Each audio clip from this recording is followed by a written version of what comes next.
السلام عليكم ومرحبا بكم معايا فيديو جديد على قناة سهل وبسيط مع ام فاتي. كنتمنى انكم تكونوا بخير وعلى خير ويلقاكم فيديو اليوم في اتم الصحه والعافيه.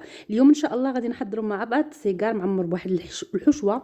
يا سلام يا سلام، لذيذه بزاف ومعلكه وكتجي بنينه بنينه. والاهم من هادشي كامل اننا غادي نحضروا ايضا الورقه ديال البسطيله صنع في المنزل. شوفوا لي القرمشه كي دايره ديال السيجار. كنتمنى ان الفيديو ديال اليوم ينال الاعجاب ديالكم، تجربوا الوصفه وتنجح معكم. ما تنساوش تخليوا لي لايك ديالكم، ما تنساوش ايضا تبارطاجيوا لي القناه. بلا ما نطول عليكم نخليكم مع المقادير وطريقه التحضير. غادي نبداو على بركه الله. اول حاجه غادي نحتاجوا 400 غرام ديال الدقيق الابيض ديال الحلويات، يعني يكون نوعيه جيده. غادي نحتاج ايضا معلقه صغيره ديال الملحه. غادي نحتاجوا الماء ديال الروبيني عادي، عندي 4 او 3 ديال الكيسان كما شفتوا، فانا ضفتهم دفعه واحده. غادي ندوزو غادي نخلطوا، خاصنا البنات نخلطوا باش ما تكتلش لينا هاد العجينه هذه، اولا دير لينا داك تبدا تعجن هكا. حنا حاجتنا فيها تكون هكا شويه سائله، وباش نخدموها مزيان وتعطينا داك الخيط خاصنا نبقاو نطربوا فيها بحال هكا كما كتشوفوا. كتبقاو تطربوا فيها باليد ديالكم بسرعه، وكتحاولوا كتديروها الطريقه هذه باش كتسلك. غادي نستمر انا بنفس الطريقه حتى غادي ندلكها مزيان بهذه الطريقه كما كتشوفوا، تتبدا تطلق الخيط ديالها. غادي تخدموا يديكم هكا واحد 10 دقائق تقريبا حتى يضركم الكتيفات، ولكن ماشي مشكل. هاد الطريقه هذه البنات علاش درت انا؟ لان هاد الورقه، لان كاينين ناس بزاف ما كيصيبوش ورقه البسطيله، ما كتكونش متوفره لهم في المنزل هكا، ما كاينش اللي تسخر لهم، اولا حتى كاينين شي مدن صغار اللي ما كتكونش فيهم هكا متاحه الورقه، والبوادي هكا ما كتكونش متاحه ديك الورقه. فبالتالي هكا هاد الطريقه راه ساهله، غير اللي ما بغاش يوجدها. غادي نخليها ترتاح على الاقل واحد الساعه حتى ترتاح كما كتشوفوا. هنا غادي نجي غنصيبها مازال لقات الخيط كما كتشوفوها نتوما كيفاش، وبحال هي تجمعات ليا شويه، فانا غادي نعاود نضيف ليها واحد نص كاس ديال الماء. هكا حاجتي فيها تكون مرخوفه البنات كما كتشوفوا. كنظن ان الفيديو راه شارح راسو، ما تحتاجش هكا مزيد من الشرح. صافي غنستمر هكا. انا ضفت غير نص كاس ديال الماء، ما ضفتش الكاس كامل. يعني بحال هي هزات ليا 400 غرام ديال الدقيق، هزات ليا 3 الكيسان ونص ديال الماء. صافي غادي ندوزو دابا باش غادي نطيبوها. فانا هنايا غادي نخويها في هذاك هنا كما كتشوفوا لهذا الكاس هذا. وهنايا غادي نحتاج الشيته. فالشيته البنات انا بس عندي غير هذه، كانت عندي وحده كبيره ما عرفتهاش فين مشات، ولكن حتى هي كما غادي تشوفوا راه غادي تفي بالغرض. هانتوما هنايا انا غادي ناخذ هنا مقلاه كما شفتوا، مقلاه تكون نوعيه جيده ما كتلصقش، وغادي نوضعها فوق النار وغادي نبقى ندير هكا بالشيته ديالي. العافيه كما شفتوا راه مهيله، وديك الشيته كتبقاو ديروا بلاصه بلاصه هكا، ويبانوا لكم شي فراغات كتعمروهم بنفس الطريقه. دابا انا المقله راه مازال ما سخناتش البنات مزيان. الوقيته اللي كتسخن المقله فما كنديروش هاد العمليه هذه فوق البوطه، كنحيدوا المقله على العافيه حتى كنديروا هاد العمليه هذه. كنحطوا داك الورقه ديالنا اولا داك الشيته كنديروا كاع كما كتشوفوا رانا كنعمل الفراغات عاد باش كنردوها فوق البوطه. صافي هنا كما كتشوفوا، وها هي الورقه ديالتي وجدات. فانا غادي نحاول نقاد معكم هكا كما شفتوا. هنا من سخنات ليا المقله فانا حيدتها على البوطه وغنبقى نعمر من بلاصه بلاصه. فالبنات انايا حتى عجنت عاد باش بان ليا بان الشيته ما كايناش، ما متوفراش ليا، فقلبت عليها توضرات لي ما عرفتش فين مشات. فمن الاحسن هكا تكون شي شيته يكونوا عندها سنينات كبار، اولا تكون هكا عريضه هكا في هذا ديالها.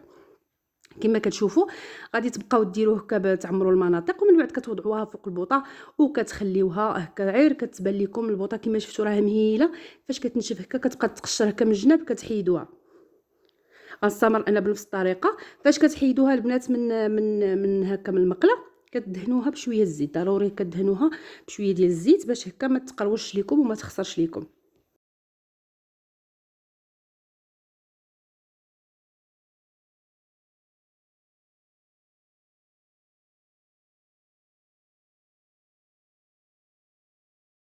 صافي هنا كما شفتوا انا راه عندي المقله هنا سخونه، وانا جبتها لكم هنا حدا الضو باش تبان لكم مزيان.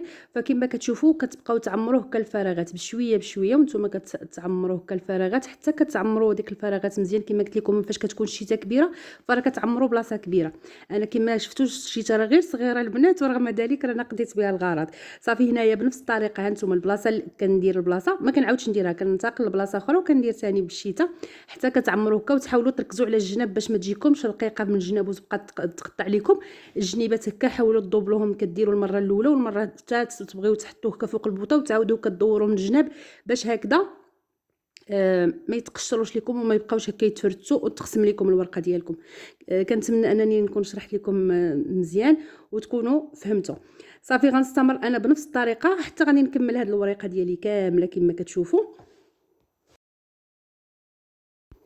فراغي البديه البنات اللي كتكون صعيبه شويه كتقولوا ما تعودتوش، فاش كتعودوا على المقله ديالكم وعلى هذا فراه كتبقى تجيكم من بعد سهله. صافي هنا كما كتشوفوا فانا كندهنها هكا بشويه ديال الزيت صافي، وكنحتفظ بها هكا فشي بلاستيكه ولا فشي في ورق الطهي هكا حتى هو راه كيحافظ عليها مزيان. كما كتشوفوا كدهنوها ضروري بالزيت كما كتشوفوا هنايا، فانا كطويوها كتشكلوها كما بغيتوا، فهي كما كتشوفوا راه كتجي رقيقه وراه سهله التحضير كما شفتوا، ما كتحتاجش منكم شي وقت ولا شي حاجه.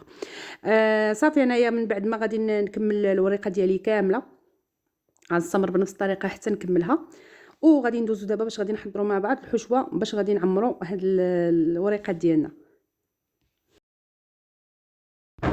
صافي هنايا بالنسبه للحشوه فانا هنايا غادي نحتاج البصله وحده مشلضه ضفت عليها كما كتشوفوا شويه ديال الزيت المائده. غادي نشحر هاد البصيله مزيان حتى تشحر ليا. غادي نضيف عليها كميه بسيطه كما كتشوفوا ديال عندي صدر الدجاج فتقريبا عندي واحد 200 غرام. هنايا غادي نشحر مزيان هاد المكونات هذه. غادي نضيف عليهم عندي فلافل، فانا عندي في المجمد فلافل ملونه. غادي نشحر مزيان هاد المكونات حتى يتشحروا لي هكا ويبان لي ان بدا كيدخلهم الطياب. من بعد غنضيف عليهم التوابل اللي غنحتاج فيهم الملح الابزار، معلقه ديال التحميره، عندي معلقه ديال توابل السمك او العطريه ديال السمك، وعندي ايضا بودره ديال الثوم. غادي نخلط هاد المكونات مع هاد العطريه حتى يتماسكوا مع بعضياتهم. وهنايا غادي نضيف عندي السمك، فانا عندي هنايا واحد شويه ديال الكروفيت انا منقي، غادي نضيفو ايضا على هاد المكونات باش تجينا هكا منسمه بنكهه ديال الحوت. صافي غنبقى نخلط مزيان حتى يطيب لي داك الكروفيت. في هذا الوقت هذا فانا غادي نجهد عليها العافيه كما كتعرفوا، فهو كيطيب هكا بالسخونيه، وايضا ما بغيتوش يطلق ليا الماء، فانا غادي نجهد العافيه هنا دابا. صافي هنايا غنضيف معلقه ديال الموطارد، وعندي شويه ديال صوص صوجا، وعندي ايضا واحد لاصوص اللي هي صوص ديال النيوكمان كنظن سميتها، فهي صوص ديال السمك كتعطي نكهه زوينه هكا وكتعزز النكهه ديال السمك. داك لدان ديال البنات اولا داك الصدر ديال الدجاج فنهائيا ما كيبقاش كيبان المذاق ديالو بانه دجاج نهائيا، ولا حتى هو كيتشرب داك النكهات ولا فيه بحال المذاق ديال السمك. هنا كما شفتوا فانا ضفت شويه د الهريسه، فهي غير شويه هادي راه ما حارش بزاف. صافي غنخلط هاد المكونات مزيان. غنضيف عليهم هنايا الشعريه الصينيه، فانا احتاجيت جوج ديال المكعبات هذيك الشعريه ديال الروز، فاستعملت غير جوج ديال المكعبات من بعد ما درتهم في الماء طايب ومن بعد قطعتهم. صافي وضعت هاد المكونات كامله مزيان. هنا كاضافه اخيره عندي واحد شويه ديال الزيتون اخضر ضفتو كيبقى اختياري. صافي غادي نخلي هاد الحشوه ديالي حتى تبرد. من بعد هنايا غادي نضيف عليها عندي هنايا عندي شويه تاع الموتزاريلا.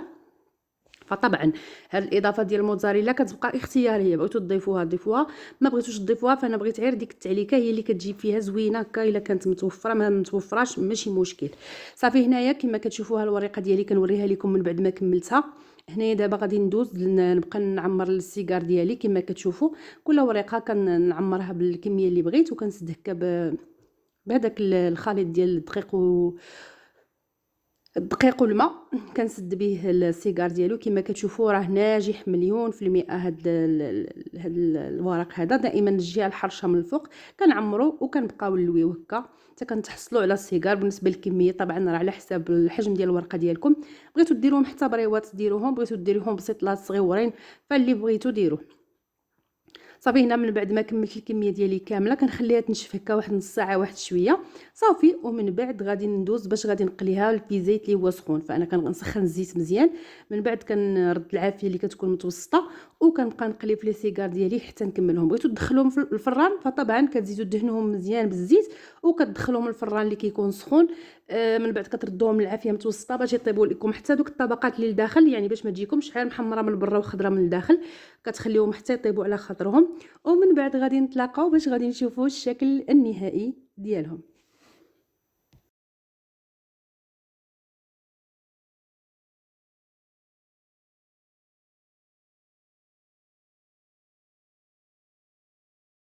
وهنا كيكون هذا هو الشكل النهائي ديال لي سيجار ديالي كما كتشوفوا. راه صراحه كيجيو مقرمشين البنات، المذاق ديالهم ما نقولش لكم ديك الحشوه كتجي معلكه ولذيذه لذيذه لذيذه بزاف. فانايا كتعجبني بزاف وكتجيني سهله هكا والمذاق ديالها زوين وكتجي هكا منكهه بديك النكهه ديال الحوت تحلفوا على داك اللدان او داك صدر الدجاج بانه راه حوت بيض. كتجي زوينه البنات، غير جربوها. كنتمنى ان الطريقه ديالي نكون شرحت لكم بسطت لكم ما امكن.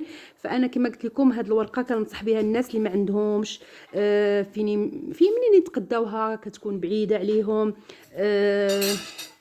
كاينين الناس في البوادي كيبغيو حتى هما يتشهاو مره هكا مره هكا بسيطلات ولا كما شفتوا سيجارات ولا شي حاجه فيصايبوها في المنزل باش ما يعكزوش عليها.